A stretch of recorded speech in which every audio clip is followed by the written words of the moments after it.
To begin this video, I would like you to grab a pen and some paper, or if you got your phone, open up to the notes. And I want you to make a list of the closest people in your life, whether that's one person or 10, whatever the amount, the people you consider to be the closest people in your life. I want you to write their names down and pause this video and do so right now. Go. I did Lexio on that, and in that passage, it's at the Last Supper, and Jesus has just told the disciples, one of you has betrayed me. And the verse that stood out to me in that passage was verse 22, and it reads this: The disciples looked at one another, at a loss as to whom he meant. Now, let's take it back. The disciples. They have been following Jesus for the last 3 years. So really, they've been learning together, they've been eating together, they've been living together, they've been ministering together, they've been following Jesus together. So they've built like this community, right? But yet when Jesus says this, it's as if they don't even know their brother Judas has been hurting. Their brother Judas has kept something from them, right? And this is when Jesus encountered my life, and he's like, Jenny, how many of those names on your list have you not been vulnerable? Have you kept something away from them? And I pose you the same question. Looking at that list of names in front of you, how many of them have you not been vulnerable? Have you kept something from them? Today's video is going to talk about the importance of vulnerability in those relationships, in the relationships we have with the people on that list of ours. Because not everyone's meant to see your heart, but the names that you have on that list, they're meant to see your heart. You already trust them? And if you don't, then why are they on your list? So if you trust them, you need to start being vulnerable with them. So what is vulnerability? Well, I want to set the record straight. There's being open, and then there's being vulnerable. And these are two different things. So being open, a lot of times when people are saying, I'm an open book, or ask me anything, they tend to not have this emotional attachment to it, and they present it in a way that it can't hurt them, and it doesn't bring feeling into it.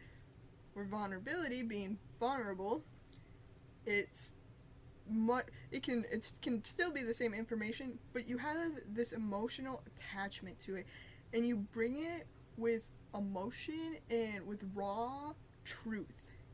And so when you give it to someone, it can be a way of hurting you if they misuse it. Now that we've covered the differences, take this box, and in this box, yes, in it, we have the vulnerability sword. Why? Because vulnerability is like a two-edged sword. There's the first edge, where we have this attraction to vulnerability. Why?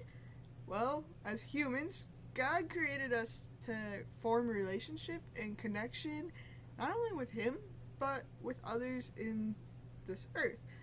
And so when people are vulnerable with us, when they give us their heart and how they truly feel about something, that's strengthening the relationship. It's making that purpose of our creation fulfilled.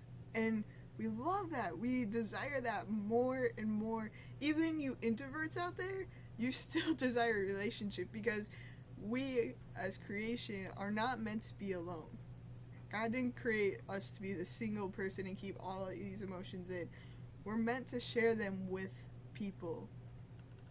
And so that is why we're attracted to it. But like I said, there's two sides to this sword. We have the second edge. Fears. And I'm going to tell you my top 3 fears when sharing my heart to others, but realize you can have any fear when it comes to sharing our hearts, because truthfully, it is a scary thing, and it means that you're applying a lot of trust into that person, whoever you're sharing your heart to.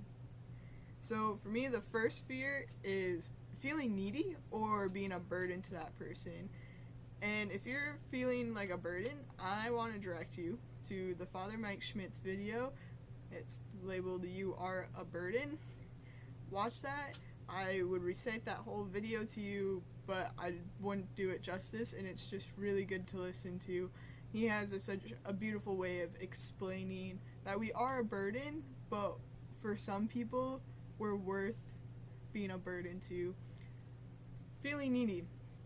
Guess what? You're human. I'm human. We have needs. It's normal. So rather than trying to hide that we have these emotional needs, we should uncover them and then explain to those people in our lives what our emotional needs are. So this way they can better love us. And I challenge you to ask them, hey, what are some of your emotional needs so I can help you and be there for you in the ways you need it.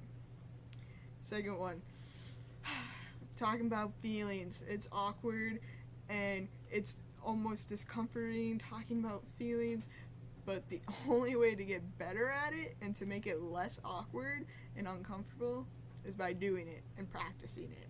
And talking about feelings can make you an actual better person, just in general, because if you're able to communicate how you feel in an appropriate and healthy way, it can help you in future situations. Perhaps maybe with an employer, you're having a hard time at work and frustrations. If you're able to communicate your frustrations in a healthy and appropriate way, your employer can further help you with whatever those are. Maybe fixing the situation or explaining how to better approach the situation. And the last fear I'm going to be talking about, I think the one that probably most of us relate to the most, is the fear of shame. And it's a real fear that we have, especially when we're sharing those dark, deep parts of our heart to someone. We may feel shameful of what has happened, but I want you to realize something. Shame is the self-conscious emotion that makes us think about ourselves and just self-focus, which can be really hard to overcome when others are perhaps sharing their heart to us, and it just makes it very hard for us to fully receive their thoughts and emotions and feelings that they may be experiencing when we just let ourselves believe in the shame. So rather than letting us focus in on ourselves and just feeling shameful, we should approach that shame and face it by being vulnerable and defeating it. That's a way of defeating it. And if we don't defeat it, if we just continue to feed into it, then we start to feel powerless, hopeless, useless, weak, and those are all things that we are not. We are not any of those things. But shame is a beautiful tool that the devil likes to use on us to convince us otherwise. So rather than letting him continue to use that, defeat him with it by being vulnerable and being open about those wounds that you may be having or have experienced. So, from all of us at Superior Disciple, I'm Jenny Hill, and God bless.